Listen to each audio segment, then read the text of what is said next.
in a city bursting at the seams that is importing people at the rate of Oamaru a year, I mean, let alone the actual cultural assimilation questions around it. And I think, you know, like if we're going to have it, if it's going to be an election issue, then we really should debate it properly, like grown-ups. And that assimilation issue is really important. I'm a lawyer. I see a lot of people who are in trouble because they come from a different cultural and business background.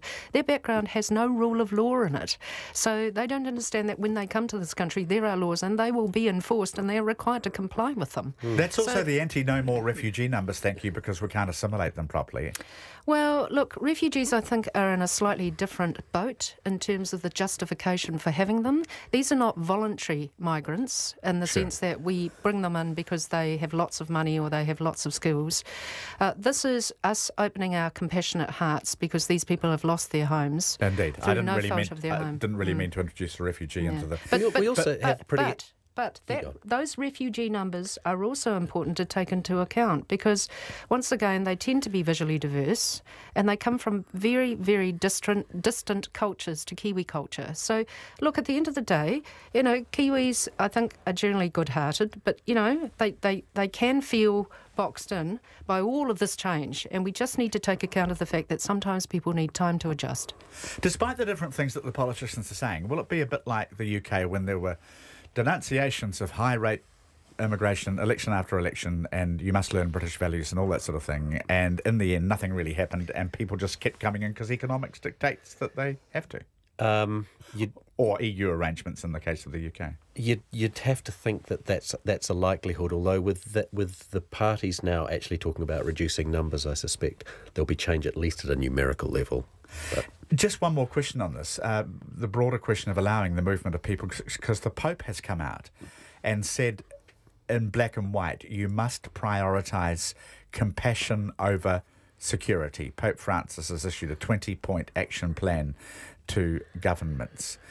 And right there is the core dilemma, isn't it? And what will win out in the end, do you think? Personal safety and dignity should be prioritised over national security. We must accept these people. It's a very, very hard trade-off, and I think the answer is very different when you're speaking in a church from when you are speaking as a secular government. That's what I think. And I know that grace is supposed to extend from, you know, it doesn't matter whether you're in the church or outside the church, it should all be the same. But the reality is we have secular governments and they have to govern people who are not all of the same religious persuasion. And they have to win elections. And for most people, they want to be safe. They don't want their families at risk. I thought that one of the interesting things the Pope said was that the line between refugee and migrant was blurring, and I think that's true, because globalization has many faces, and this is one of them. You know, we are living in a world where people move a lot for good reasons and for terrible reasons.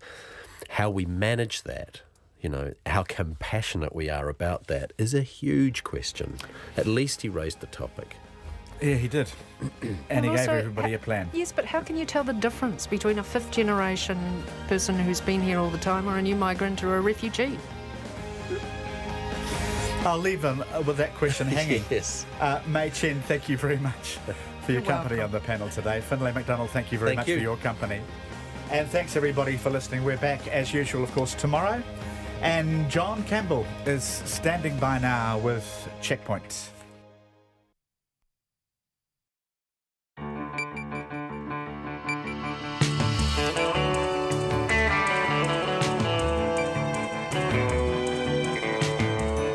Kia ora everyone. Tonight on Checkpoint, just when you thought the Southern DHB's finances were dire, another DHB is in ICU. Tonight, the Canterbury DHB reveals a planned $54 million deficit for the 2017-18 financial year. But what kind of condition are the 18 other DHBs in? What is the overall deficit facing our health system? We investigate tonight.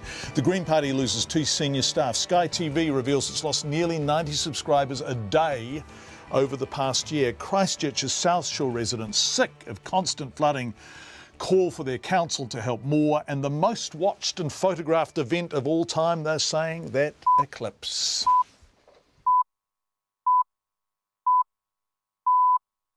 RNZ News at 5. Kia ora, good afternoon, ko Katrina Batanaho. The National Party leader, Bill English, is urging the Labour leader to be straight with voters about her party's tax plans. Jacinda Ardern says Labour will certainly give voters an indication of its plans well before election day. Here's our Deputy Political Editor, Chris Bramwell. Mr English says Labour needs to give the public a clear idea of what it has planned. He says running the country is a serious business and people's livelihoods, household incomes and jobs are at stake. Ms Ardern has flatly ruled out a capital gains tax applying to the family home, but is kicking everything else to touch, including the idea of introducing a top tax rate. She says she needs to see what the opening of the government's books tomorrow reveals, after which Labour will move as quickly as it can. Kei Tāmaki Makoto, ko Chris Bramwell aho. A senior doctor says it's impossible for the Canterbury District Health Board to slash its spending right now. The DHB is at loggerheads with the Health Ministry over its deficit, which is expected to reach $54 million this financial year. According to an email released by the board under the Official Information Act, the ministry wants to cut the deficit to $17 million this year and return to surplus after that. The DHB replied that that would mean health service cuts on an unprecedented scale. A Canterbury professor of general practice, Les Toop, says the local system is efficient and cuts would cause major added pressure. For instance, looking after patients at home who would otherwise be in hospital, you can't just suddenly cut those without putting other major strains on the health system, primarily the hospital, which, as everybody probably knows, is still only partway through a massive repair and redesign. Professor Les Toop. A pledge by the Farming Leaders Group to help make the country's rivers swimmable has been cautiously welcomed by clean water advocates. The spokesperson for Choose Clean Water, Mani Prickett, says farmers play an important part in restoring and protecting the country's rivers, but she says more detail is urgently needed about how it will be done. Strict and enforceable bottom lines of contaminants like nitrates, like E. coli. The second step would be a withdrawal of government support for large-scale irrigation. So a commitment to those real, meaningful and urgent steps that we can take would be great to hear from the farming leadership. Mani Prickett is advising farming leaders to avoid the government's definition of swimmable, which she says has been weakened to allow more fecal contamination of swimming holes. Donald Trump has told Americans he now believes it would be a mistake to follow his original instinct and pull US forces out of Afghanistan. The BBC's John Sopel reports that the president's speech to the nation today. There were no details about how many additional troops would be sent to Afghanistan and no timetables set for combat operations. But on much else, the president was characteristically blunt. Outlining his new policy of what he called strategic realism, he summarised it as follows: "We're not nation building again, we're killing terrorists." President Trump said his original instinct had been to pull out of Afghanistan, as he'd repeatedly promised during the campaign. But he acknowledged the weight of office had forced him to rethink. John Sopel in Washington. The Green Party has lost two of its senior staff. Its Chief of Staff, Deborah Morris-Travers, and Political Director, Josh Debrasini, have quit in the wake of the turmoil that culminated in the resignation of co-leader Materia Ture. At the time, many MPs and commentators questioned the advice she'd been getting, and RNZ News understands the staff departures have come as a result. The party leader, James Shaw, says both staff members were superb operators, but has declined to comment further on what he says is an operational matter. A fire at a Dunedin psychiatric hospital is being investigated by the police. 3 staff from Wakare Hospital were treated at Dunedin Hospital for smoke inhalation after the fire broke out this morning in a small room of Ward 9A, which is a secure unit. 4 ambulances and 3 fire engines attended, but the Southern District Health Board says its staff contained and extinguished the fire.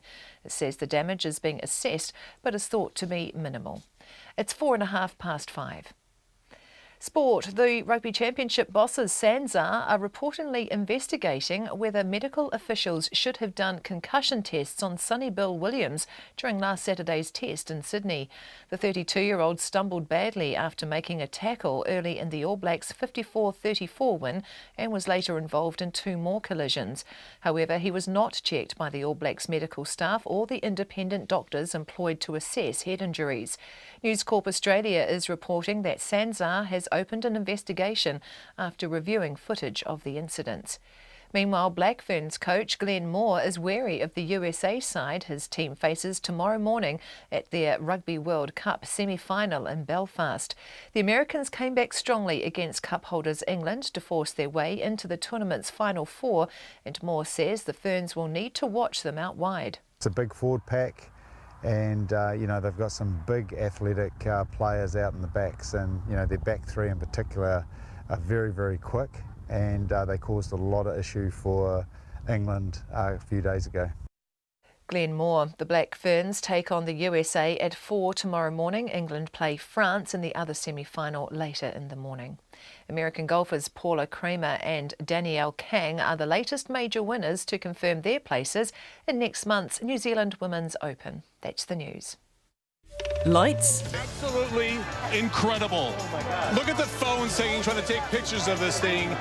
We are in full totality now. Cameras. You can't walk through a shopping mall now or go down particularly a motorway in Auckland without being photographed.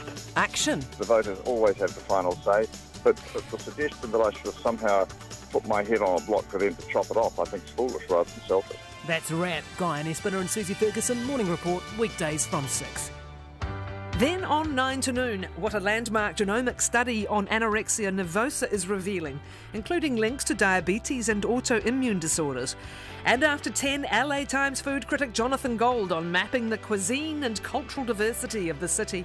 Join me, Catherine Ryan, on 9 to noon after Morning Report on RNZ National. Met service weather through to midnight tomorrow. Northland, Auckland, Coromandel, Waikato Bay of Plenty, Rotorua and Taupo. Fine spells and scattered showers today, some possibly heavy and thundery with hail. Mainly fine tomorrow, but a few showers about Northland and Coromandel. Gisborne, Hawke's Bay and Wairarapa, mainly fine, but a few showers about the coast, clearing in Hawke's Bay and Wairarapa tonight and elsewhere tomorrow evening. Waitomo to Wellington, including Taumaranui and Taihape, fine weather. For the South Island, mainly fine, but showers developing from Bulla to Fiordland tomorrow morning, then turning to rain in Fiordland tomorrow evening. And the Chatham Islands, occasional showers clearing tomorrow. At 5:05, and you're listening to Checkpoint. Thank you very much indeed, Katrina Batten, and thank you for joining us, everyone. Coming up on the program tonight, Canterbury joins the Southern DHB in the deficit club, but how many other DHBs are heading towards deficits this financial year? The man suspected in last week's Barcelona terror attack has been shot dead, but who was he? Sky TV and the pay TV model as subscribers fall, profits do too. Of course, Donald Trump, who campaigned on America withdrawing from Afghanistan, updates his stand to verbose equivocation. But first, Labor comes under pressure to provide more detail on its tax plans. The details aren't coming yet. However, the party's leader has once again said Labor retains the right to introduce a capital gains tax in its first term of government. Jacinda Ardern would not rule out such a tax applying to a farm or a business, but was clear that it would not cover the family home. How money will be spent or collected is very much under the spotlight at present, not only because that's the staple diet of election campaigns, but also because Treasury opens the government's books tomorrow. Here's our Deputy Political Editor, Chris Bramwell.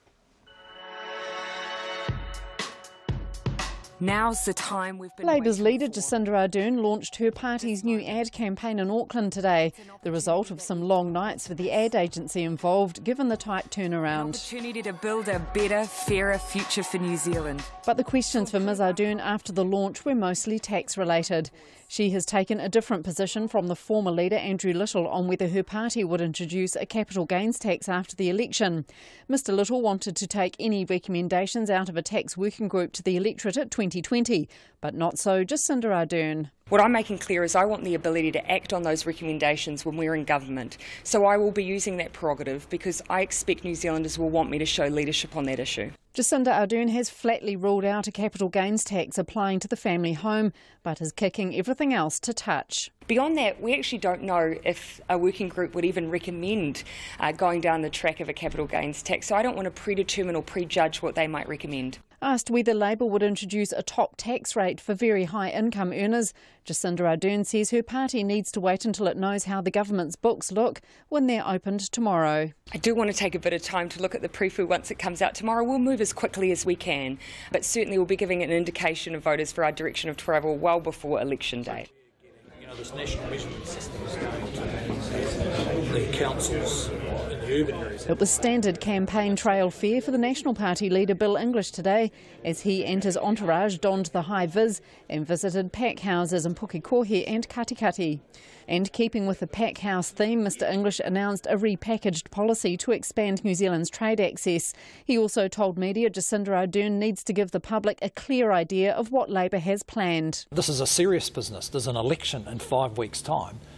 People's livelihoods are at stake, their household incomes are at stake, their jobs are at stake. They deserve to know how much the taxes is going to be, the water tax, what the details of the capital gains tax are going to be, because it sounds like there's almost certainly going to be one. Bill English says he expects the opening of the books tomorrow to reflect sound financial management. The economy's on a good track, the government's books are sound, we've got positive choices and we're making them, like yesterday announcing 600,000 more people will have access to lower cost GP visits. Meanwhile, the Green Party has lost 2 of its senior staff, with its Chief of Staff and Political Director resigning after the turmoil around the resignation of the co-leader Metiria Ture.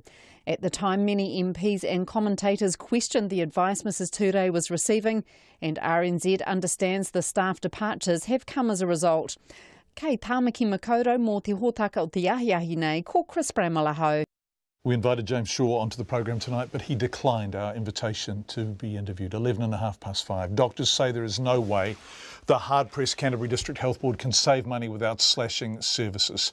They're calling on the Health Ministry to drop a demand that the DHB begins reducing its $50 million deficit immediately.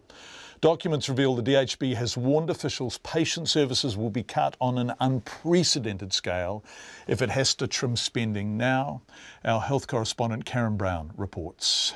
The Canterbury DHB recorded a deficit of almost $52 million last financial year and expects the figure will be about $54 million this year. Documents it released under the Official Information Act reveal that the Ministry wants that slashed to $17 million this year and for the board to return a surplus the year after.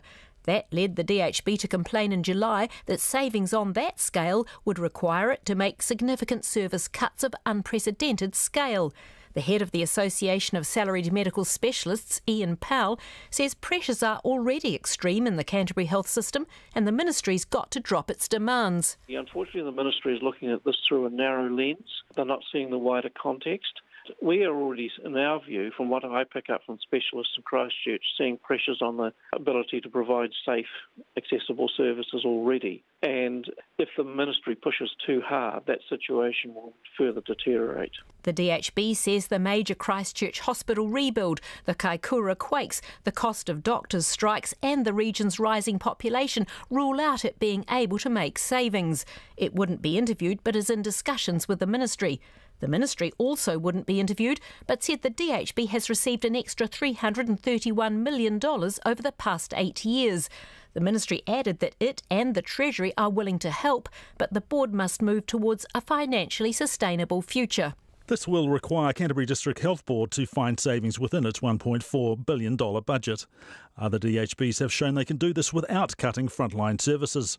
DHBs have looked at rationalising back office functions, curtailing international travel, reducing layers of managers, better staff management and reducing waste. But Ian Powell of the Doctors' Union says what's needed now is for the Ministry to waive a contentious capital charge that will be imposed on the DHB because of the rebuild of Christchurch Hospital. Given the size of the natural disasters that Canterbury has been subjected to in a way that no other DHB has been, there seems to me to be a compelling case to waive the capital charges given the extraordinary circumstance and the limitations of the annual funding formula in these circumstances, waive the charge.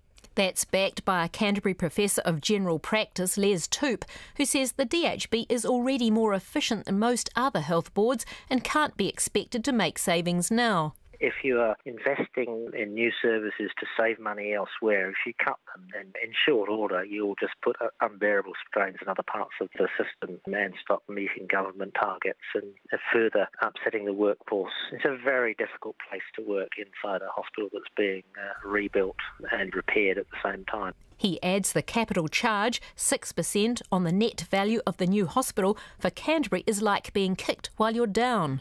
I'm sure the hospital board and the population feel that they're being kind of kicked twice. The hospital is broken and then you get charged to fix it out of your operating budget. He says the funding row needs to be sorted out, and the only way to do it is for the government to commission a truly independent review of the DHB's finances. For Checkpoint, Karen Brown. The Canterbury DHB joins the Southern DHB as having its deficit aired in public, but there are 20 DHBs in New Zealand, and at the end of May they were forecasting a combined year-end deficit of $99 million. In June, the Ministry of Health met with Lakes, Tairawhiti, Waikato, Capital and Coast, Hutt Valley, Wairarapa and Southern DHBs to discuss their financial performance. And at the end of May, Auckland counties, Manukau, Northland, Bay of Plenty, Lakes, Tairawhiti, Waikato, Hawke's Bay, Hutt Valley, Wairarapa, Nelson Marlborough, South Canterbury and West Coast were being monitored for unfavourable financial forecasts. So what is the total projected deficit for the country's 20 DHBs in the financial year that's just begun, 17-18? And how much larger is it projected to be than the actual current position? I can't tell you off the top of my head, but I mean, the last one I've seen was somewhere between 50 and 100 million, but look, I'd just have to go and check the figures. I think the last one might have been 64 million. That's Jonathan Coleman on Checkpoint 2 Fridays ago. We're running it again because he wasn't available to be interviewed today. For the past month, Checkpoint has been examining the financial health of the country's DHBs. We've been concentrating on the Southern DHB, as many of you will have heard, but in that time we've become increasingly aware it's not alone in struggling to rein in its deficit. A week and a half ago, we asked the Health Minister what the total deficit of the country's 20 DHBs was. Well, they all need, monitoring to make sure they're on track. I mean, look, this is a sector where, the money is always tight. And in order to keep those deficits down, it needs constant monitoring and liaison with the Ministry of Health. In the meantime, they have what has been described to me today as punitive financial targets, which are impacting on their ability to give the care they hope to give. No, I disagree with that. Now, that figure's current, or recent anyway, not projected for the year ahead. But if the Canterbury DHB has a draft annual plan with a deficit figure of $54 million for the 17-18 financial year, and Jonathan Coleman told us the most recent figure he had was $64 million for all 20 DHBs, including Canterbury, then the total deficit appears to be growing fast. Checkpoint has received a highly confidential briefing from an official privy to DHB projected financial outturns for the 17-18 year. We believe the projected figure, without efficiencies, is significantly higher than the $64 million current or recent figure that Dr. Coleman cited on Checkpoint. Double that, perhaps even more. The Canterbury documentation obtained by Fairfax warns of significant service cuts if the deficit isn't approved. Checkpoint has surveyed 9 DHBs about the pressure they're under to avoid or reduce deficits. Their descriptions range from challenging to punitive. As you heard, the Minister disputes the term punitive, but when I asked him about the pressure on DHBs from the Ministry, he replied, "Oh, look, they definitely have to strive to live within their means, no question about that. We can't have the deficits absolutely blowing out." Is the deficit blowing out? You said that it was somewhere between 50 and 100 million. The latest figure I have is 99 million.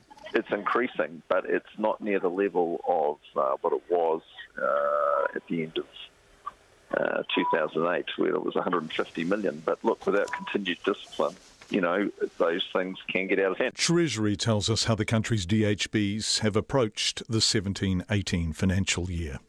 In February, Treasury released its review of the DHB financial performance up to the last complete financial year. It uses green, amber and red to measure performance. Green means no particular concern, amber means some concern, red means concerns. There are 20 DHBs, 11 are amber or red. Canterbury, red. Weak balance sheet remains significantly affected by recent earthquakes, maybe having trouble funding asset maintenance and repairs. Capital and Coast, which is Wellington City and suburbs, Porirua and parts of the Kapiti Coast, red. Relatively high unplanned deficit in 2016 and weak balance sheet. Hutt, amber. Lakes, which is Turangi, Taupo and Rotorua, amber. Maybe having trouble funding asset maintenance and repairs. South Canterbury, which is Timaru, Rangitata to Waimate and inland to Mount Cook, amber. Maybe having trouble funding asset maintenance and repairs. Southern, which is Otago and Southland, red. Weak balance sheet. Maybe having trouble funding asset maintenance and repairs. Tairāwhiti, which is Gisborne and the east coast above it, red. A weak balance sheet. Maybe having trouble funding asset maintenance and repairs. Taranaki, red. Limited liquid assets on its balance sheet. Waikato, amber. Maybe having trouble funding asset maintenance and repairs. Wairarapa, red. The balance sheet is weak, maybe having trouble funding asset maintenance and repairs. And West Coast, amber. Now, in Section 4 of the review, Financial Management and Efficiency, Treasury summarises the financial performance of the sector has deteriorated in the last couple of years. Checkpoint has been told by a senior ministry source the situation is now worse. 7 of 20 DHBs are reported as having trouble funding asset maintenance and repairs.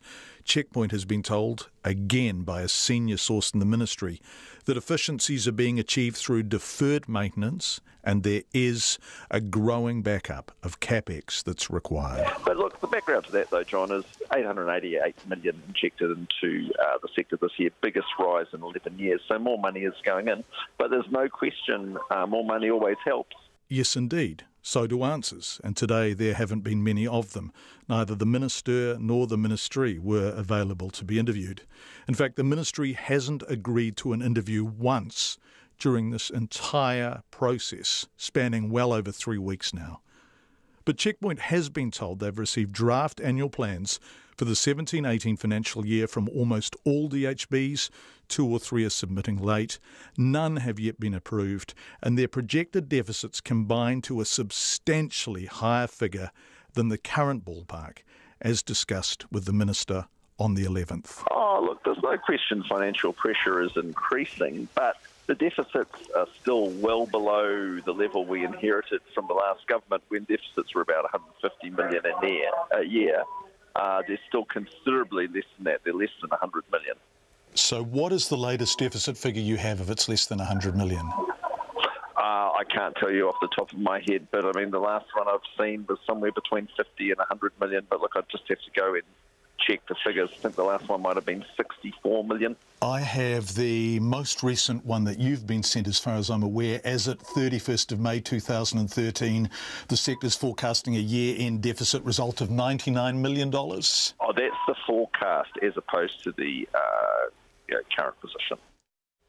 So that's the Minister who wouldn't be available for an interview today, nor would the Ministry. Now, the Ministry has the draft annual plans. The draft annual plans contain deficit projections. What do they add up to? No one would tell us, but we understand it is a far greater sum than the figures the Minister was talking about. Michael Hundleby, who's the Director, Critical Projects, Ministry of Health, sent us a statement. Every year DHB submit their draft annual plans to the Ministry for review and discussion. This process is currently underway and none have been confirmed. We will keep working on this. It's 23 minutes past 5. Coming up on Checkpoint, the main suspect in last week's Barcelona terror attack has been shot and killed. Who was he? And Sky TV reveals it's lost nearly 90 subscribers a day over the past year. Don't forget, you can text us 2101. You can email checkpoint@radionz.co.nz. And we are, of course, also on Twitter and Facebook, where you can watch us too. Thank you for being with us, however you are joining us, and thank you for your feedback. The first total eclipse in almost a century to sweep across the US from coast to coast inspired Americans to make marriage proposals, hold family reunions, take time from work to witness with wonder one of the cosmos's rarest phenomena, and simply stand together and look up in awe. After weeks of anticipation, onlookers from Oregon to South Carolina whooped and cheered as the moon blotted out the sun, transforming a narrow band of the United States from day to night for 2 minutes at a time. And as Bridget Burke reports, it became, as people are saying, the most observed and most photographed eclipse in history. After weeks of anticipation, onlookers in the coastal Oregon town of DePaul whooped and cheered as the moon blotted out the sun, plunging a narrow band of the United States into near darkness and colder temperatures for 2 minutes at a time.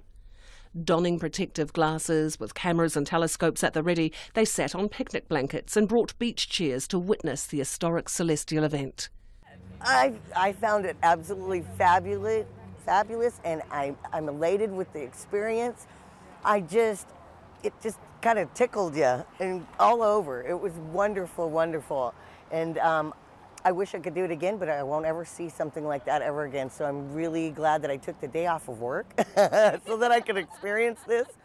It's so strange. You know, Depot Bay is a small town. We were expecting a big, big crowd. It wasn't nearly as big as we expected. Everybody headed east. For the most part, it was very quiet. It was almost kind of chilling, but not. It was interesting. When it actually happened, when it just began, it sort of sparked on one side, and then everything went dark, and you can see the halo, and everything. You know, you take the glasses off, and it looks like it's nighttime, and it's just the corona was just hard to describe. You just can't translate through film. Just being here was great. The way that there was just that spontaneous howl from everybody when it went dark, it was just like amazing, amazing. I'm very happy I was here. In Carbondale, Illinois, all 15,000 seats in the football stadium at Southern Illinois University were sold out. It's where eclipse totality lasted the longest in the US, although spectators were momentarily disappointed when clouds blocked out the view. As the eclipse made its way to the Atlantic coast, President Trump, First Lady Melania and son Barron stepped out onto the balcony of the White House to watch. The last time such a spectacle unfolded from one US coast to the other was in 1918. 8, 7, 6, 5, 4, 3, 2, 1. In California, the eclipse was only partially visible, but still drew crowds eager to catch a glimpse of the moon passing in front of the sun. Once in a lifetime event. You won't see an eclipse like this, anytime soon. Great event to come and visit. After weeks of anticipation, the sight of the moon's shadow passing directly in front of the sun, blotting out all but the halo-like solar corona, was expected to draw one of the largest audiences in human history. Well, my friend called me and he wanted to be here. I didn't want to be here with everybody. It's really crowded here. I would have preferred to do this at home, but I guess I came here to be with people, to be like in all of this. And so we use like the eclipse as an excuse to do something bigger for yourself and for everybody than to just be at home.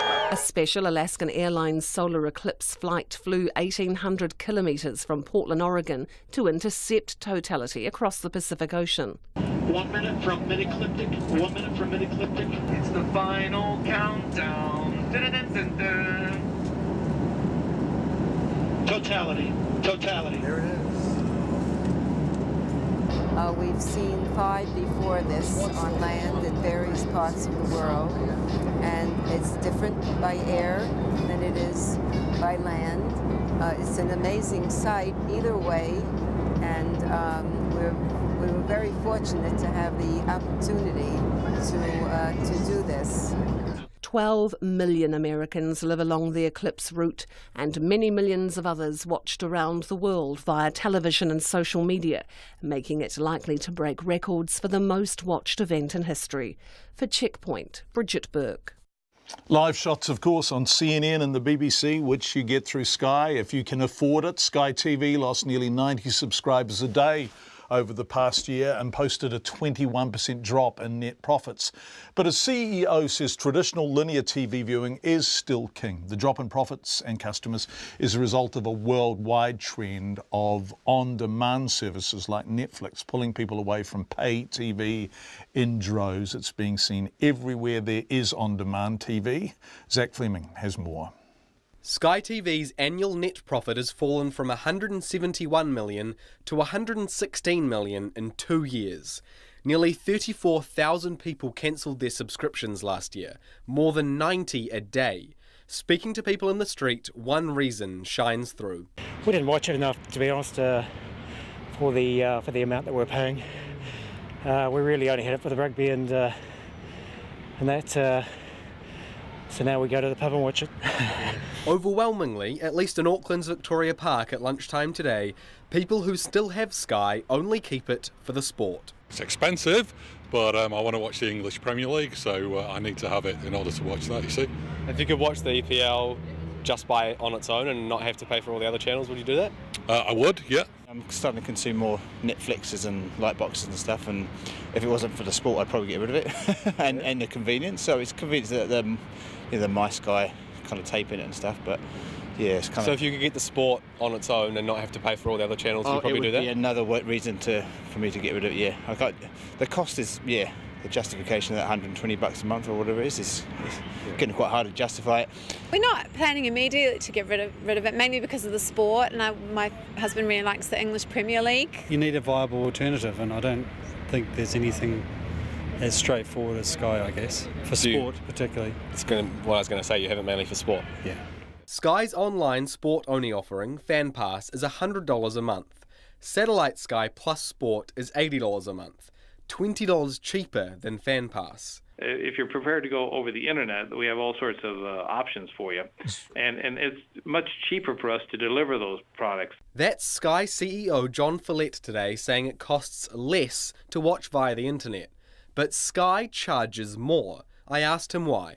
Well, two reasons. One, we actually lose money on the sports tier, or the sports tier in most years, especially like this year.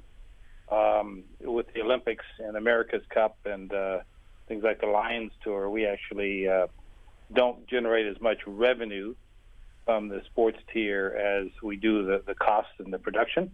Now, in the end of the day, it's not a problem because we make up for it. You take the movie channel, you take the Skywatch, or you take the basic service. And so we cover the cost when you take a bunch of services. The other reason is with Fan Pass, that's one of the rare cases that we don't do it ourselves. We contract out to a company by the name of New Lion, and so they charge. They take a sizable cut of the revenue, and so when the New Lion deal is up, we'll certainly take a look at that and be able to do that in house. But for right now, that's contracted out, and it's not a cheap option. Yeah. When does that deal end? I think it's got another year and a half to go. The trend of paying for cable TV just to get sport isn't just a New Zealand thing.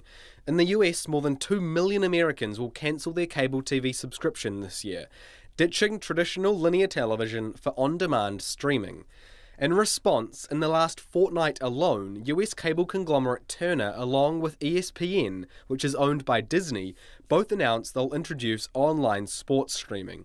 And Disney's CEO has hinted that ESPNs may let viewers pay based on how much they want to watch. If Sky doesn't do something similar, and do it soon, many subscribers say they will just learn to live without sport. For my family, I'd say probably maybe 70% would be mainly sport and not a lot else, really. So if they offered you a sport package and you got rid of all the other stuff and you paid less, would you do that? Definitely. Definitely. And that would probably stop you getting rid of it in the end, wouldn't it? Yes, I would think so, yeah. For Checkpoint, Zach Fleming.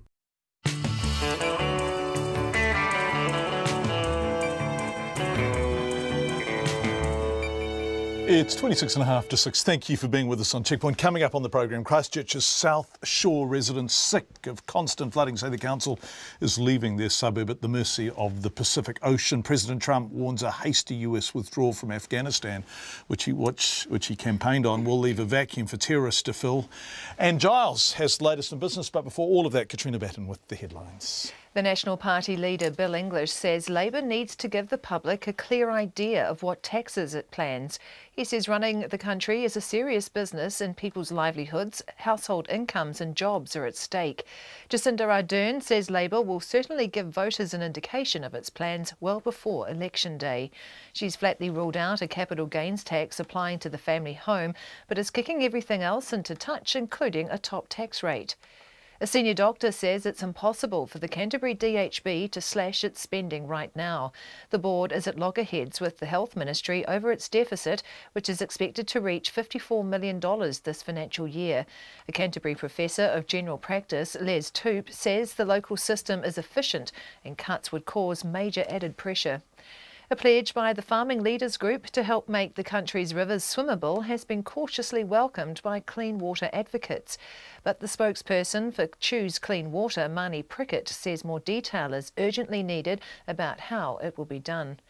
The Green Party has lost 2 senior staff. Its Chief of Staff, Deborah Morris-Travers, and Political Director, Josh Debrasini, have quit in the wake of the turmoil that culminated in the resignation of the co-leader, Materia Ture. 2 teenage students have been injured in a collision between a school bus and a truck at Waikawaiti, north of Dunedin. A 16-year-old girl has been flown by helicopter to Dunedin Hospital with serious injuries from the crash about 3:30 on the corner of Goodwood Road and State Highway 1. The bus company Ritchie's says an injured boy was also taken to hospital by ambulance for observation. Traffic is flowing in the area. SANZAR is reportedly investigating whether medical officials should have done concussion tests on Sonny Bill Williams during last Saturday's test in Sydney. The centre stumbled badly after making a tackle early in the All Blacks' 54-34 win and was later involved in 2 more collisions. Those are the headlines. I'm back at 6. It's funny, he started with a hiss and a roar, Sonny Bill Williams, and then he sort of drifted off a little bit. Probably because he was slightly concussed. Well, yeah, that's the conjecture, isn't it? Wyatt Crockett went off pretty quickly after he was knocked out. They should lead by example, the All Blacks. They really should. Any hint of concussion and they should be tested. Anyway, let's go to business news now with Giles Beckford. And Giles, you had a flood of earnings reports today, and I think you're going to pick out the biggies for us, are you? I'll try to, John. Good evening to you. The 2 big ones really were the power companies Mercury and Genesis, and they told contrasting stories about the state of the hydrology, as they call it in the trade, basically lake levels. Now remember, we were doing quite well. They were brimming full at the start of the year, but in that last few months we've had a dry winter. That meant the southern lakes were parched, pretty low levels there, historic lows. Contrasting that, the North Island hydro schemes were just brimming with water. So that suited Mercury, where they've got their hydro in the North Island. That meant they could sell high-priced electricity to the south. Poor old Genesis, on the other hand, has got some of its generation down in the South Island. That meant they had to fire up their costly Huntly power station, which is coal and gas fired. It's expensive to run to be able to cover themselves. So Mercury had a rise in its profit, up around 15%. Genesis was flat. A notable feature of both companies, though, is when you take out all the fluctuations and whether it's hydrology and generation costs, is the need to hang on to customers. We've got flat demand in this country at the moment, with power growth no more than a couple of % a year at best. There's no need for new power stations, so you scramble for every punter that you can get. You tempt them with broadband, you tempt them with gas and with electricity. In Genesis' case, they tempt them also with LPG if they need it, and that's where you maximise your earnings. And the churn rate, which is basically the number of disconnections or power switching that you see, is 1 in 5. 20% of New Zealand customers, electricity customers, switch power companies in a year. That's costly, but it also hurts having to try and make them up. Mercury actually seems to have found some sort of formula because they added 16,000 customers in the past year. So contrasting shades there. They both arrived at roughly the same position, but the outlook for them, of course, is emphasis on customer service. Thanks, Giles. Who else was reporting today? And that's a bit of a trick question because we kind of answered it ourselves about 10 minutes ago, didn't we? That's right. You went in there with Sky TV. I know you got captured by the declining numbers. Somebody said it may be a sunset industry. I think it's probably going a bit too far. When you notice that it's got 800,000 subscribers, that's, what, a fifth or so of the country. It's still a pretty good consumer base. And Giles, 800,000 subscribers is presumably Sky boxes, right? So that's households. This is Sky boxes, yes. Yeah, right, so that's households and businesses. And so that's a hell of a lot more people, isn't it? So it's still a big chunk of the population. Indeed it is. And so although technology is catching up with them, video streaming is also catching up with them. As Zach was saying there, I know sports is the winner for a lot of people. One reason why Sky wanted to get closely, in fact wanted to marry Vodafone, was because Vodafone's got a wonderful box. It's OTT, over the top. It's basically you deliver streaming video through the internet and the box will do it for you. So you can have your little packages, your little niche service here, your one program there that you want to follow. That is the shade of the future. It's present overseas. overseas, not in New Zealand yet to any extent. Sky and Vodafone, they are still mates. They will do as much as they can without exciting the authorities on the competition front. One of the things about Sky, though, was that it didn't quite espouse where it's going, what it wants to do. The market didn't particularly like that. It was sent down to an 8-year low, 9-year low, in fact, for the share price, down 3%. So there was a bit of hammering there. The other company, which is one that just quietly chuntles along, it's Tourism Holdings. Now, they're the people who operate the camper van fleets around this country. You see millions of them, especially during things like the Rugby Tour, the Lions Tour, you know, just hordes of them. They're run by Tourism Holdings. They had a record profit, $30 million. They're a company that's going places. They've reinvented themselves in the past decade. They used to run helicopters. They don't have a helicopter in sight now, but they have got several hundred camper vans, and they make them as well, and they run the Waitomo Cave visit. So there's a company that's going places. More business, I think, more good business for them while the tourism boom lasts. Thanks, Giles. What else happened on the markets today? The market was flat. It is literally down a fraction of a point at 7867 for the top 50, and the New Zealand dollar is becalmed at 73.2 US cents and 92.2 Australian.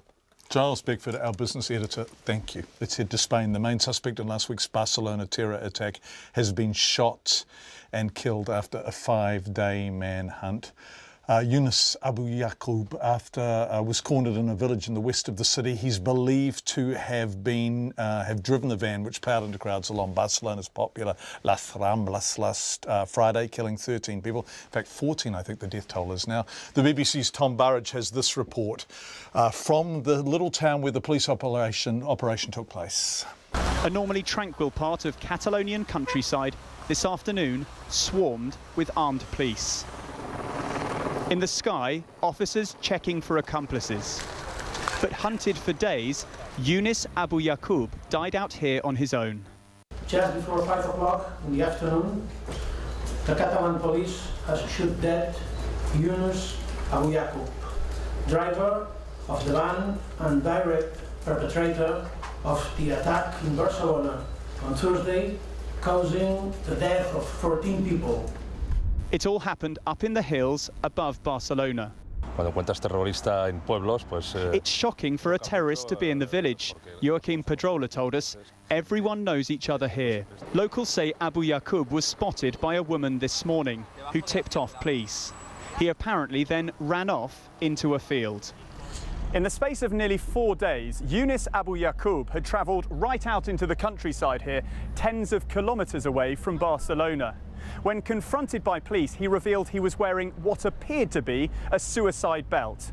One report says he shouted, Allah Akbar, God is great in Arabic, before officers shot him dead.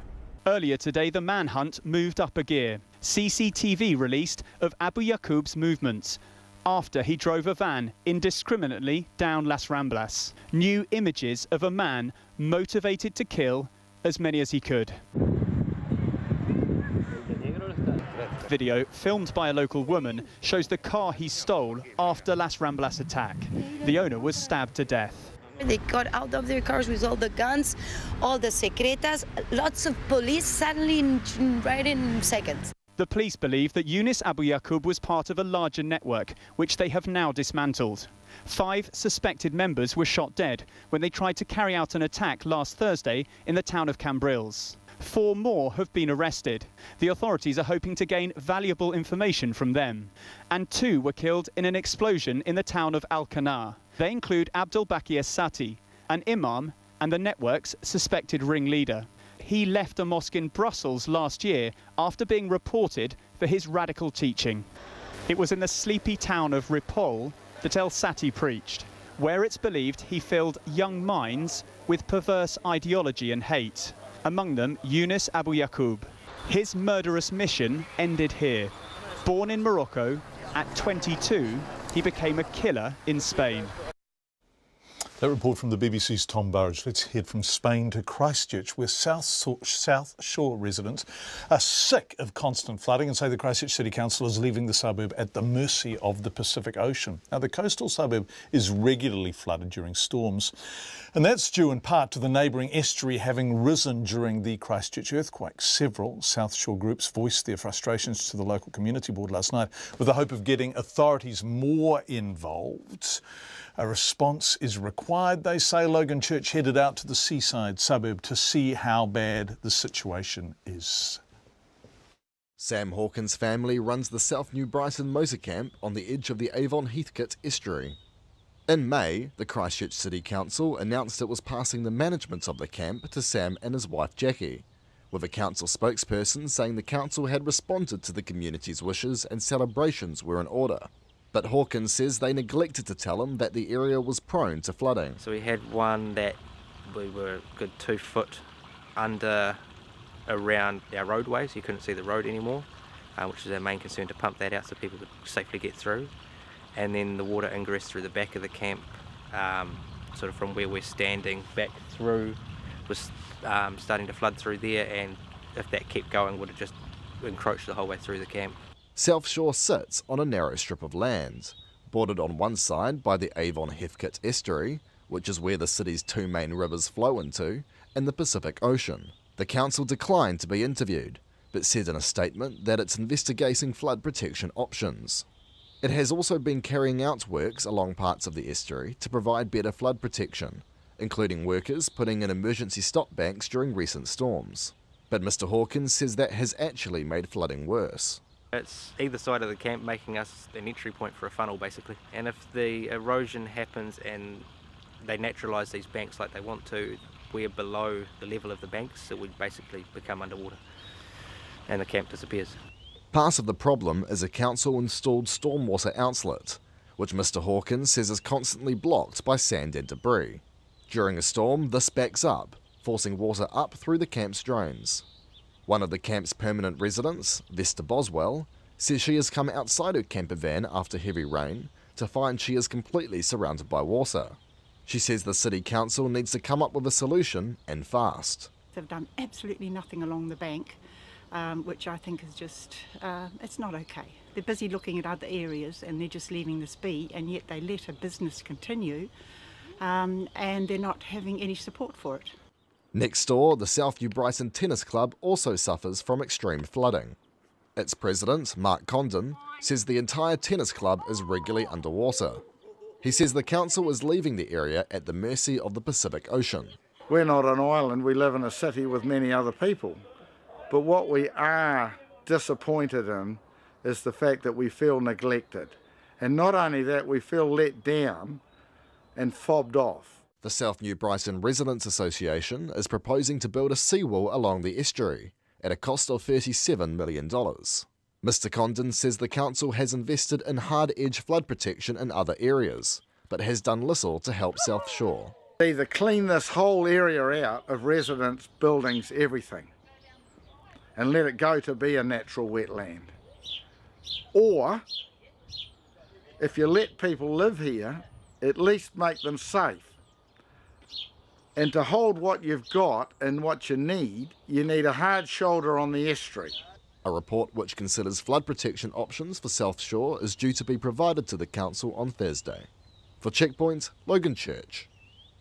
And we'll keep an eye on what that report reports. President Trump has warned that a hasty US withdrawal from Afghanistan will leave a vacuum for terrorists to fill. In a televised speech to the nation, he acknowledged that his original instinct, and indeed his campaign, was to pull US forces out of the country, but now believes that would be a mistake. In an address that was more about broad strategy than actual military operations or specifics, he gave no details of where or when US forces would be bolstered in Afghanistan in an effort to win the 16-year war there.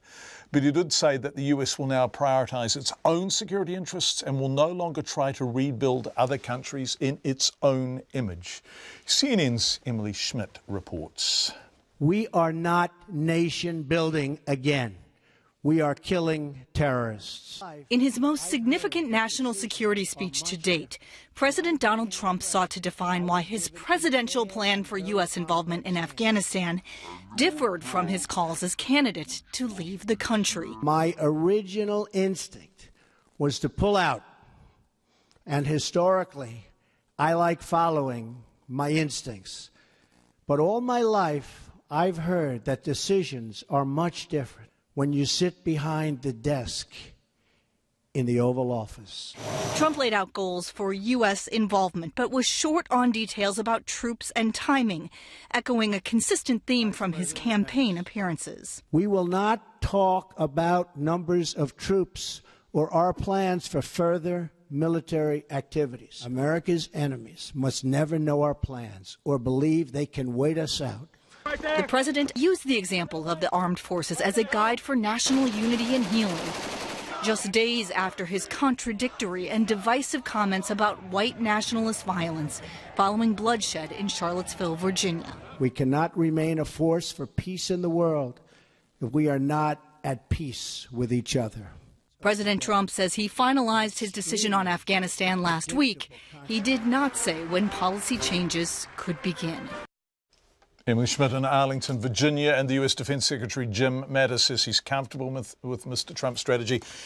He got authority back in June to send as many as 4,000 troops to Afghanistan to help advise Afghan forces and support them with American artillery and air power. Home again with the time coming up to 9 minutes to 6. A prisoner has told a closed courtroom how his cellmate used a towel to cover the window on their cell room door and repeatedly raped him. William Katipa has denied 14 charges, including sexual violation, threatening to kill.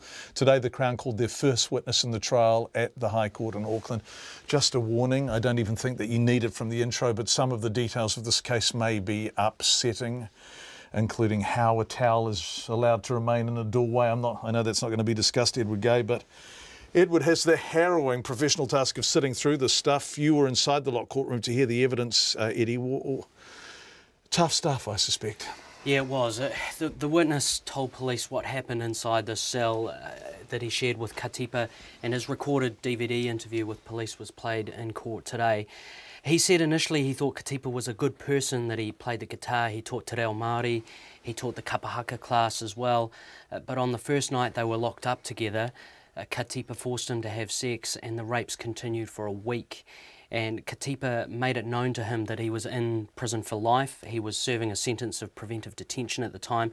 And the Crown says this is important because it says Katipa was actually sending a message to this young prisoner that he effectively had nothing to lose by having time added on to his sentence.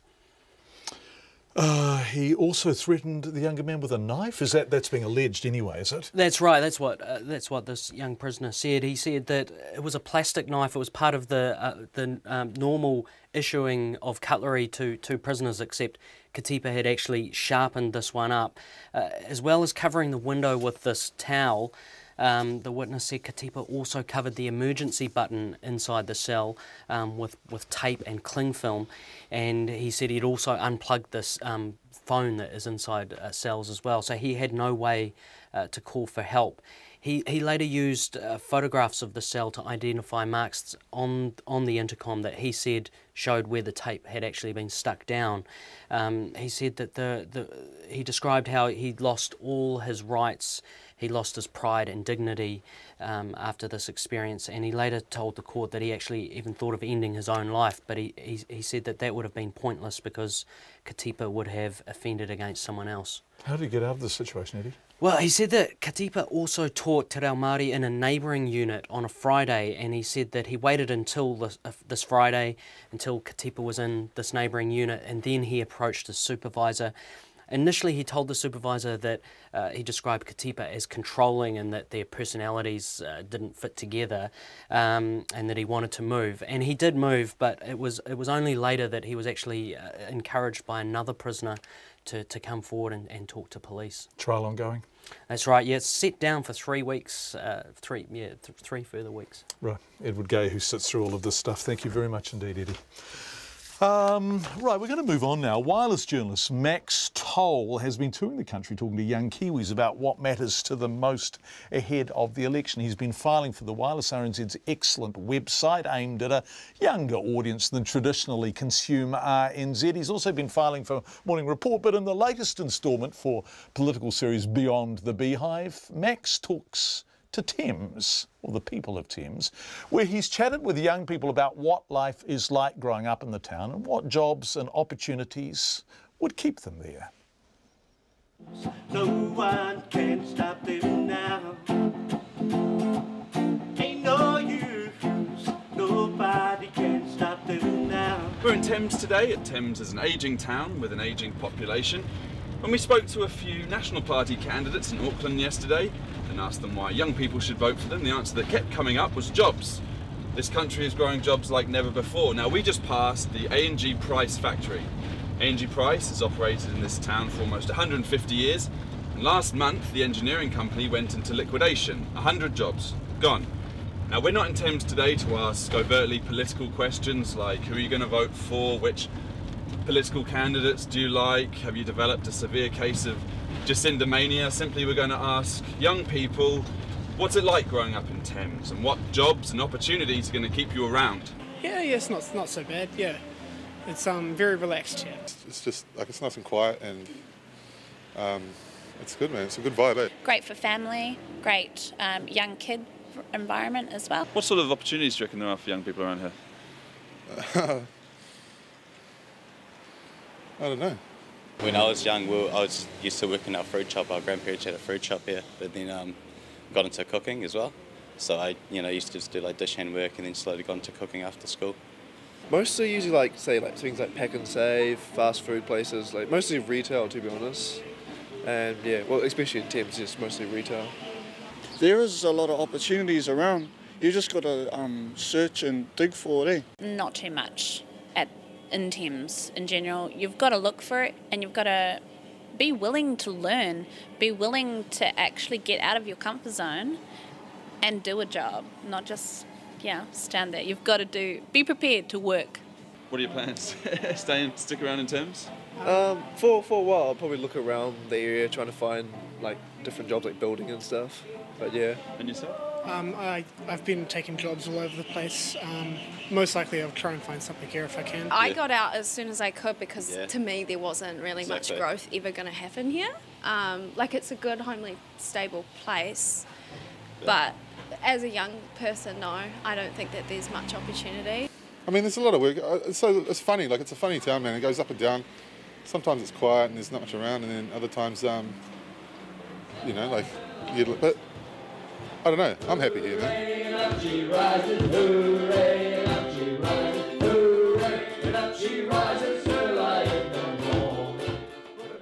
It was wireless journalist Max Toll speaking to people in Thames. You can watch the whole series on thewireless.co.nz. The United States Navy has announced a worldwide operational pause as it conducts a review after one of its destroyers collided with an oil tanker off Singapore. 10 sailors from the USS John McCain are still missing. CNN's Michelle Kaczynski has this report. The USS John McCain now in port in Singapore with a gaping hole in its side after another accident for the Navy's 7th Fleet. The guided missile destroyer collided with a slow-moving oil tanker 3 times its size. As both were sailing east of the busy Malacca Strait, 10 U.S. sailors who were on board unaccounted for. 5 more hurt. My thoughts and prayers are with the sailors and the families of the USS John McCain. We obviously have an investigation underway, and that will determine what happened. President Trump also weighing in, first with a short comment, and later by tweet, offering thoughts and prayers. The destroyer playing an important role in the region, with Aegis anti-missile systems to counter the threat posed by North Korea. It's also equipped with multiple state-of-the-art radar systems, communications equipment. How did the faster Navy ship not avoid the crash?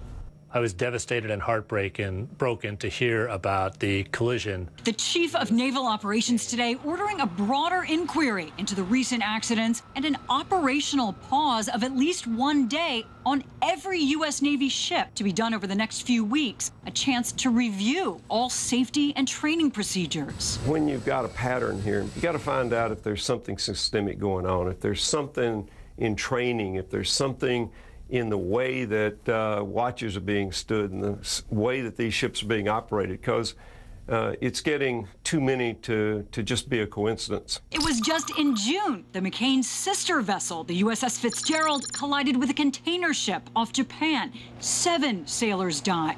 3 officers have been removed from their duties as a result. Before that, in May, a collision between a large fishing boat and the Navy warship USS Lake Champlain near South Korea. January, another guided missile cruiser, Antietam, ran aground trying to anchor in Tokyo Bay. All in Asia, where multiple U.S. ships are present to face the North Korean threat and work with allies. That's the CNN's Michelle Kaczynski reporting. Coming up after the news at 6, we're going to go back to our story about the DHBs and their debt levels. RNZ News at 6. Ngā mihi nui, good evening. Ko Katrina Batten tēnei. The National Party leader Bill English is urging the Labour leader to be straight with voters about her party's tax plans. He says running the country is a serious business, people's livelihoods, household incomes and jobs are at stake, and Labour needs to give the public a clear idea of what it has planned. Labour's leader Jacinda Ardern has flatly ruled out a capital gains tax applying to the family home, but has so far kicked everything else into touch, including the idea of introducing a top tax rate. She says Labour will certainly give voters an indication of its plans well before election day, but it needs to see what's in the government's books, after which it will move quickly as it can. The books will be opened tomorrow as part of the legally required pre-election economic and fiscal update. 4 men are due to appear in court in Spain today, accused of being part of the terrorist cell that carried out attacks in and around Barcelona last week, killing 15 people.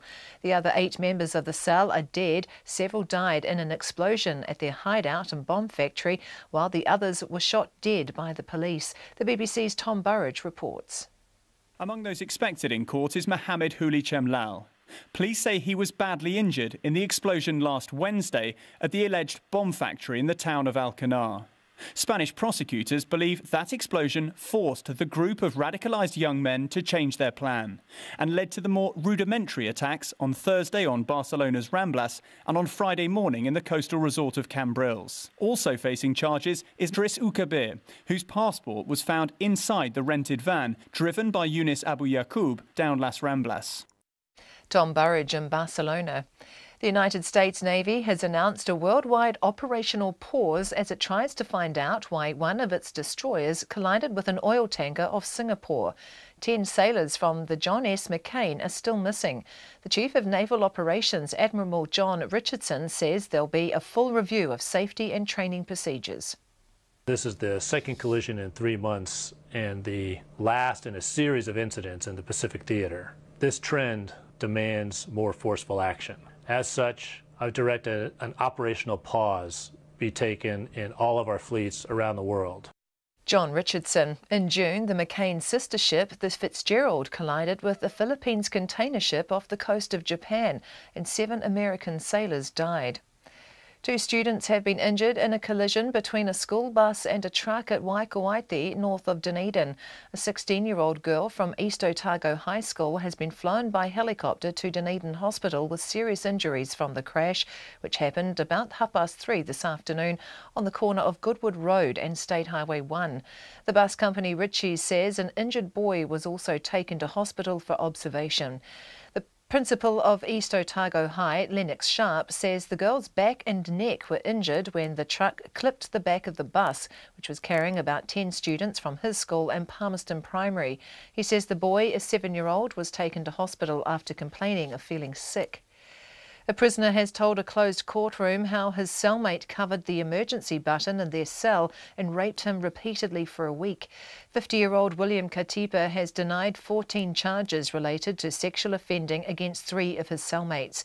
Our reporter Edward Gay has been at the trial in the High Court in Auckland. The witness told the court today that Katipa covered the window in their cell door to stop guards peering in.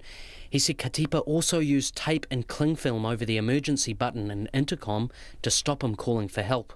The witness said the rapes went on for a week and he was threatened by Katipa, who had a sharpened plastic knife. He said the rapes left him with a feeling of a loss of dignity and pride. I Tamaki Makoto ko Edward Gay aho. A former Napier City councillor, Peter Beckett, has gone on trial again in Canada, charged with murdering his wife. A first trial lasting 3 months ended in the British Columbian city of Kamloops last year when the jury was unable to reach a unanimous verdict. Canadian schoolteacher Laura Letts Beckett died in 2010 in what was initially regarded as an accidental drowning during a fishing trip.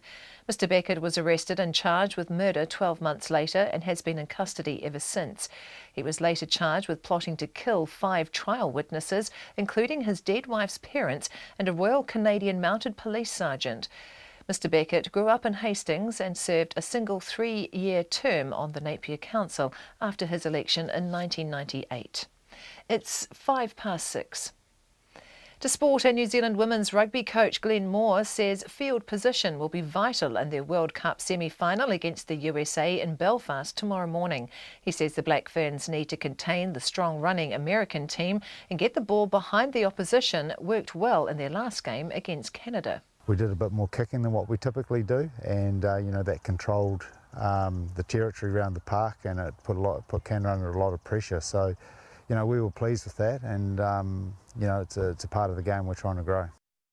Glenn Moore. Defending champions England play France in the other semi-final tomorrow morning. Meanwhile, the Rugby Championship's governing body, SANZAAR, has launched an investigation into whether All Black Sonny Bill Williams should have received medical treatment during his side's 54-34 win over Australia in Sydney on Saturday.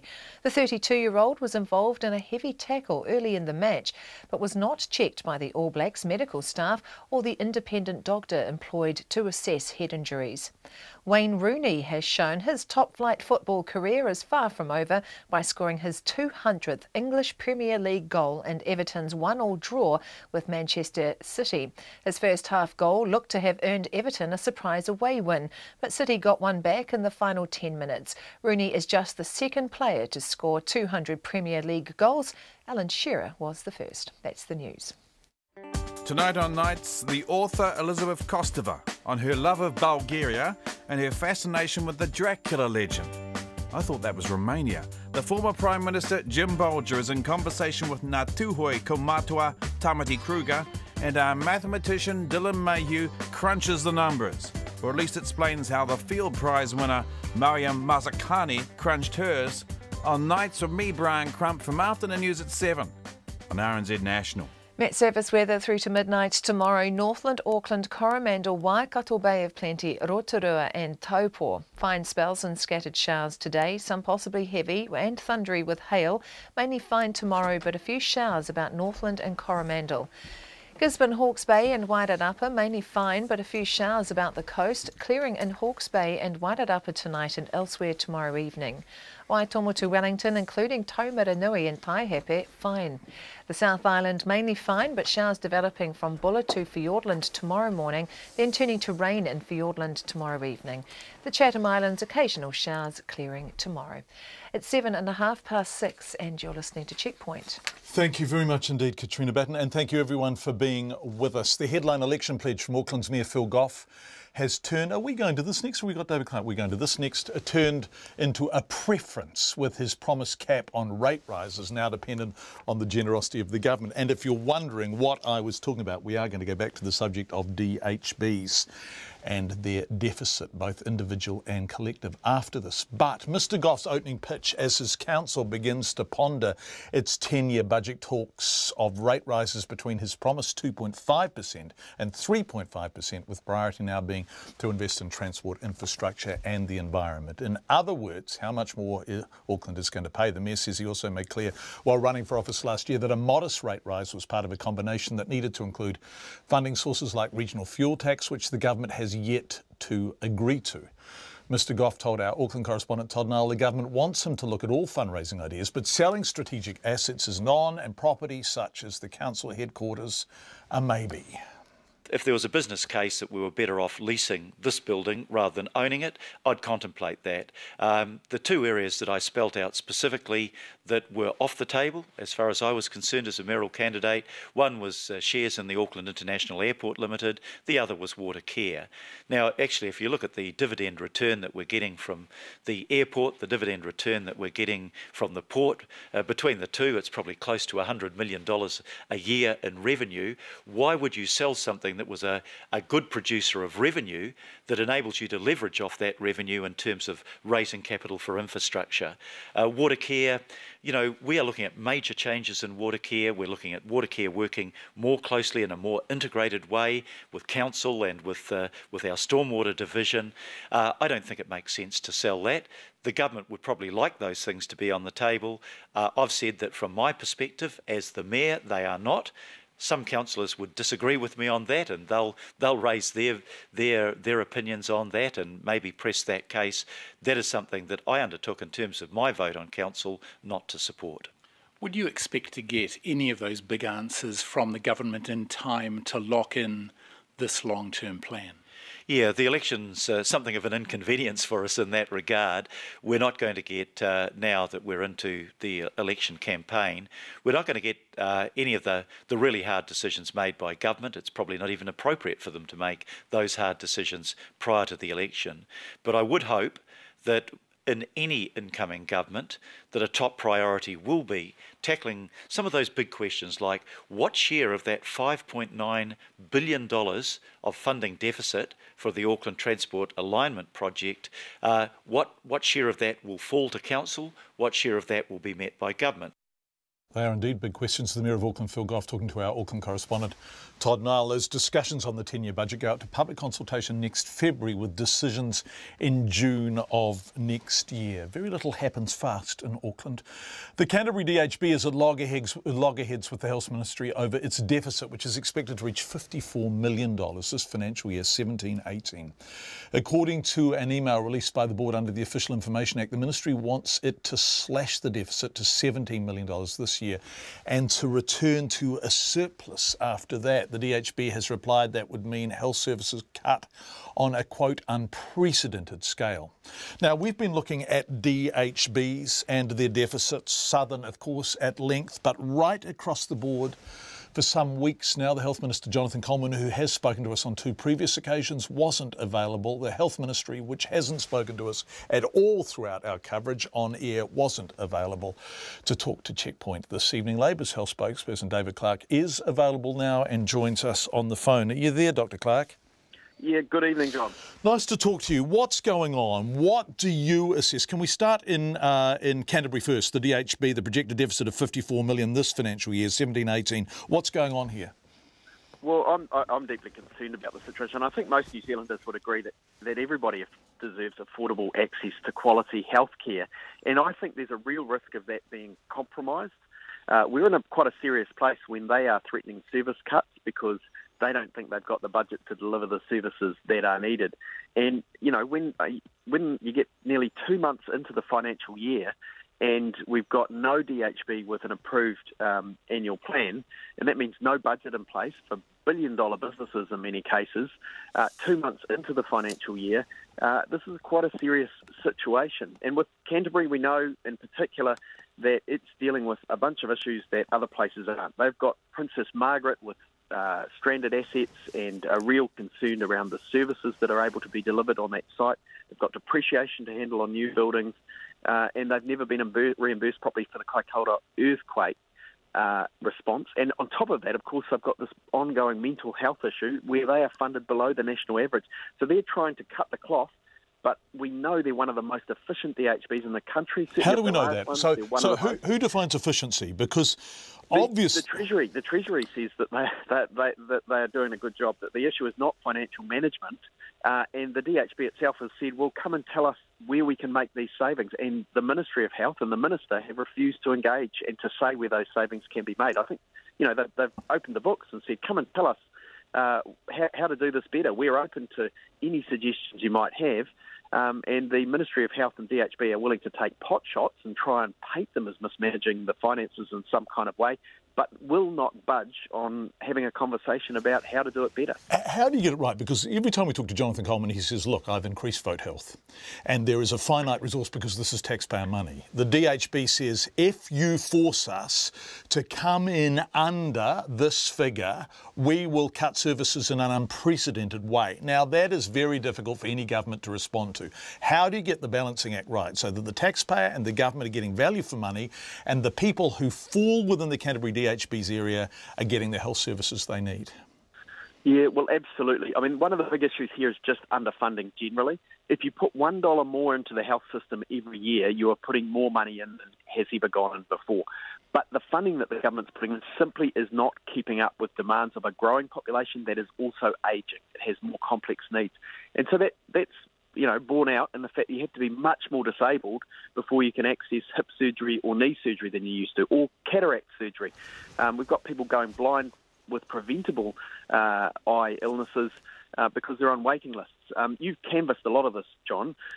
It's real. And when we had independent economic agency Infometrics look at the Treasury data, they said that since 2009, the government would have needed to put $2.3 billion more into the health system to deliver the same level of services. $2.3 billion more to deliver the same level of services.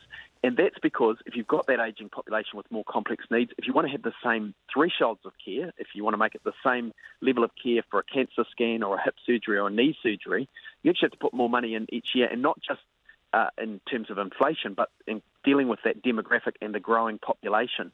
And that simply hasn't happened since 2009.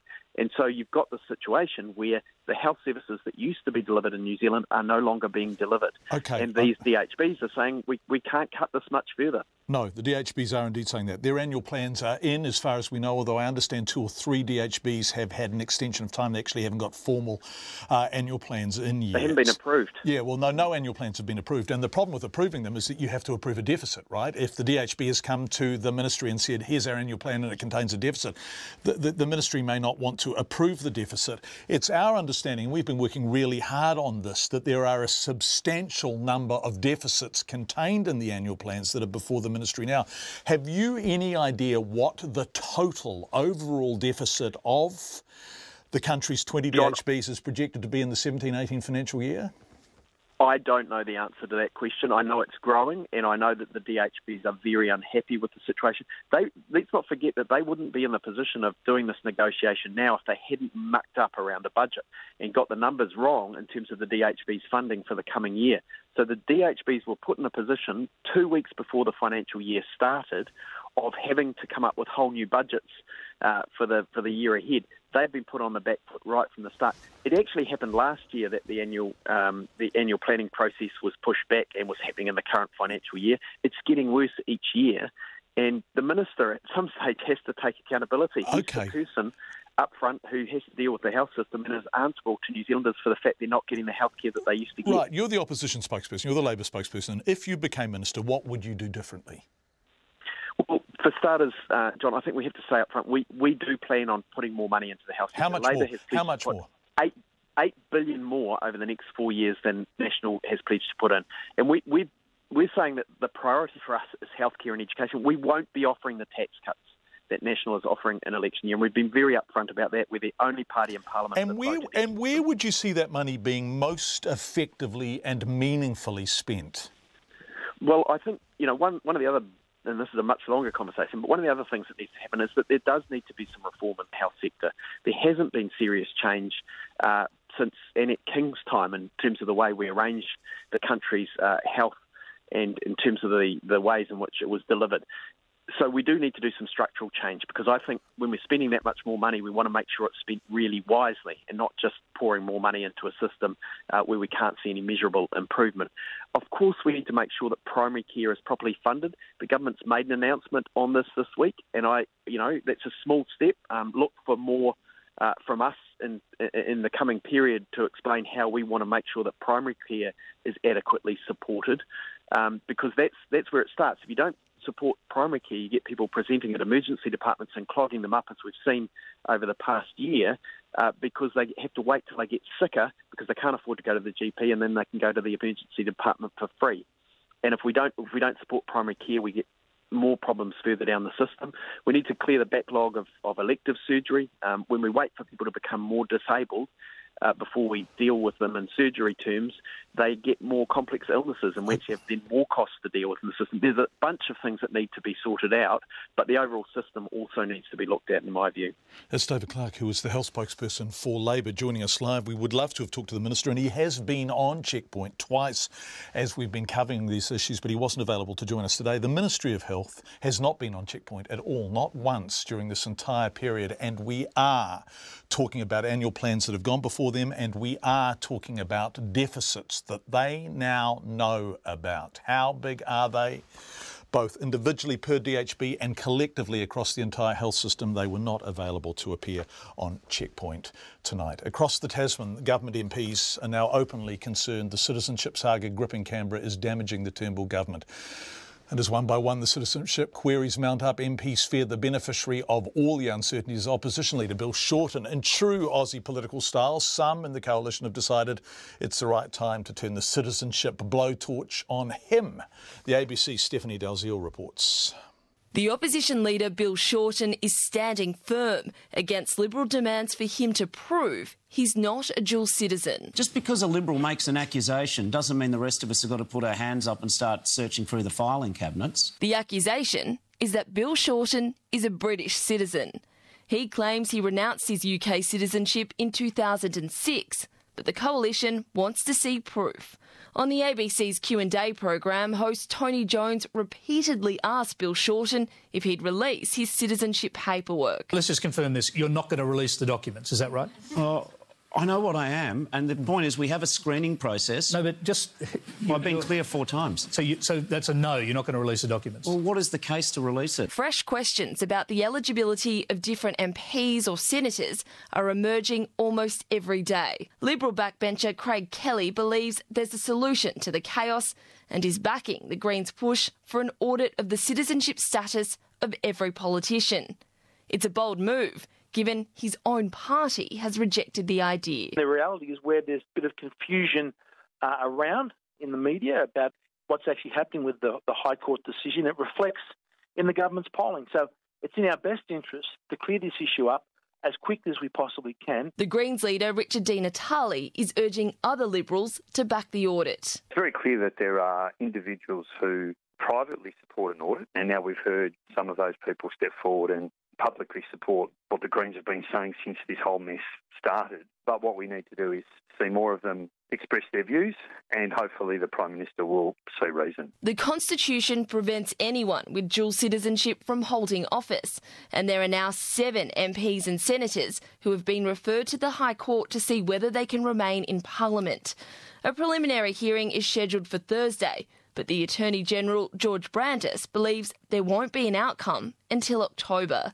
Craig Kelly wants the audit to come after the High Court rules, but crossbencher Corey Bernardi is eager for immediate action. Now it's up to the leadership of the Liberal Party and the government to say we need to have a full audit of all MPs and senators. We need to make sure the integrity of the Parliament is absolutely crystal clear. Until the High Court makes its judgment, the Parliament needs to be prorogued. And his repeated claims there's at least one other MP who isn't eligible to sit in Parliament. I know that there is one MP who is saying one thing in public, and he and his staff are saying a different thing in private. Stephanie Dalziel reporting from Canberra. A pilot study has shown Christchurch schools that made changes as simple as changing break times and removing hanging items cut the number of pupils displaying quake-related behavioural issues by a third. Remarkable. The University of Canterbury research involved 5 schools making changes aimed at reducing children's stress. The initial findings were presented at the Canterbury Primary Principals Conference in Hanmer Springs today. Maya Burry reports. Margaret Trotter is the principal of Auckland's school in Horswell.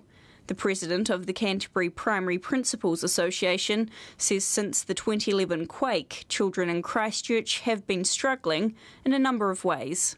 Most principals will be saying that they have seen an increased number of behaviour issues, more heightened behaviour issues, more extreme, and lots more children dealing with anxiety and stress within the school environment. That's a message echoed by Maireho Primary School Principal John Campbell, who says the post-traumatic stress disorder symptoms in children are an ongoing issue in the city. He says the spike in children suffering from anxiety, sleeplessness, bedwetting and being unable to leave their parents' side prompted his school to take part in the research.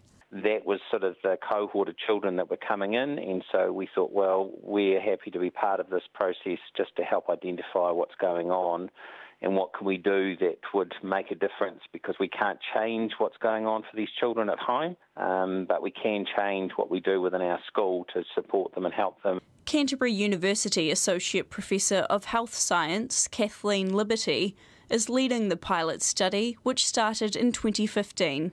Dr Liberty says the schools are trialling a range of different strategies, including encouraging healthy eating and working with parents to help them understand their child's behaviour. She says schools are also encouraged to adjust meal break times and remove items hanging from classroom ceilings to reduce children's anxiety of things falling on them. They're not strategies I invented, but they're strategies that have evidence that map up with the biological and health issues that the children have as a result of the chronic stress. And so I think our first step is to help the children get healthy and reduce the stress triggers that they have in schools.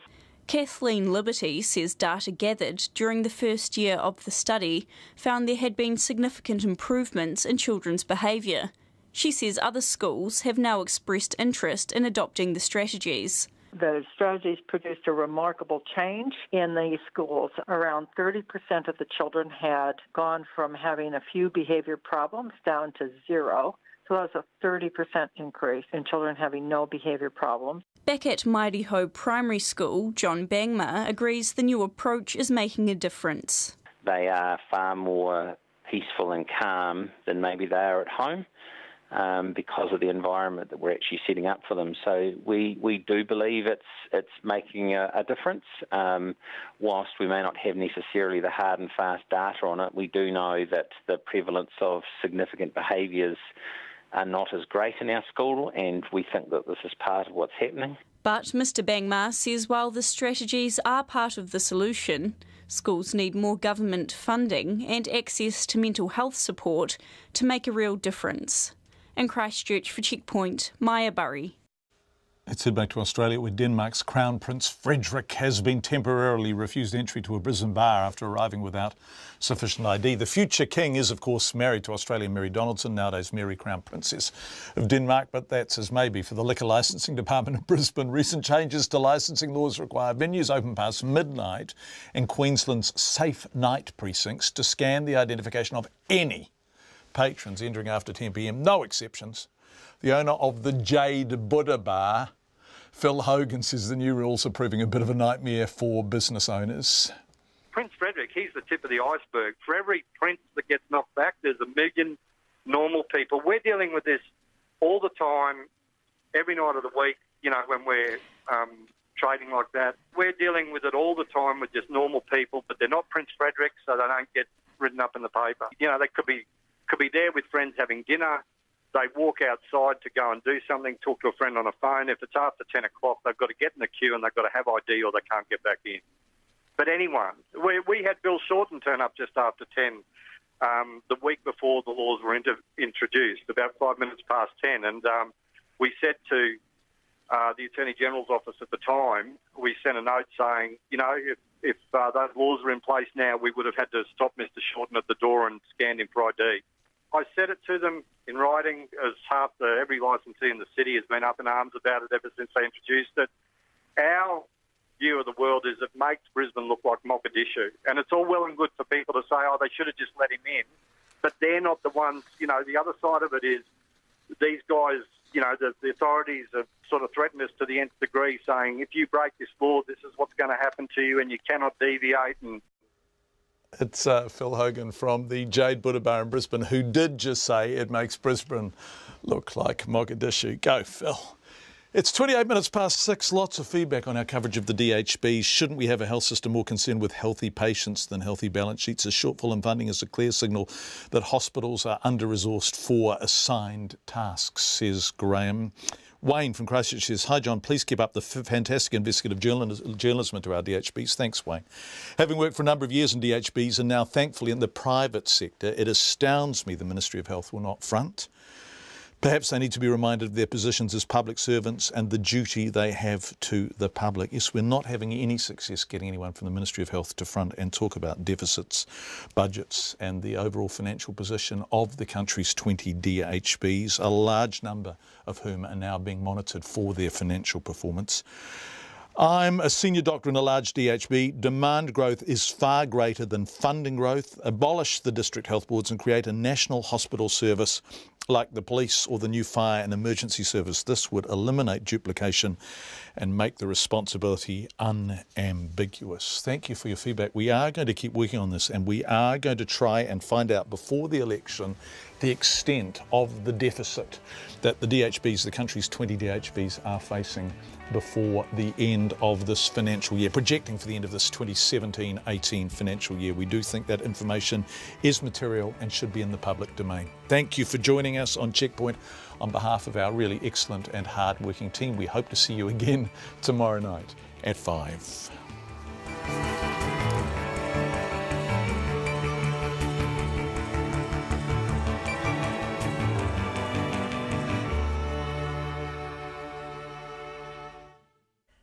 RNZ News headlines at 6:30.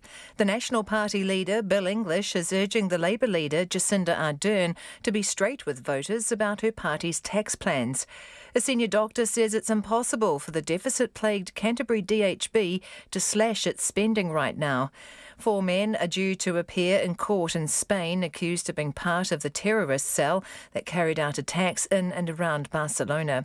And 2 students have been injured in a collision between a school bus and a truck at Waikawaiti, north of Dunedin. Our next news and weather is at 7. Worlds of Music is a world music program with a difference. Every week we present an eclectic mix of world music, fusion and folk roots from all over the planet. The program includes a variety of artists, interviews and musical curiosities. An hour of music from the world for the world. Join me.